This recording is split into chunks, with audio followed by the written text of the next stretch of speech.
యేసు ప్రభు తన యొక్క 12 మంది శిష్యులకి తన యొక్క మహిమను కనపరచండు. తన యొక్క 12 మంది శిష్యులకి తన యొక్క మహిమను కనపరచండు.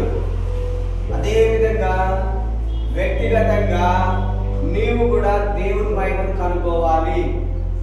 ఏం చేయాలి? నువ్వు దేవుని యొక్క మహిమని కనుక్కోవాలి. దేవుడు నా కొరకు ఏం సిద్ధం చేసిండు, దేవుడు నన్ను ఎందుకు ఈ భూమి మీదకి పంపించి ఉన్నాడు. దేవుని యొక్క వాక్యంలో ఉన్నది, నేను పుట్టక ముందుకే ఆయన నన్ను ఎరిగి ఉన్నాడు.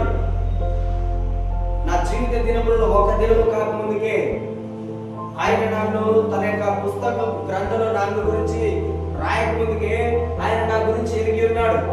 నువ్వు దేవుణ్ణి అడగాలి, ప్రభువా నా ఎడల నీ చిత్తం ఏమై ఉన్నది,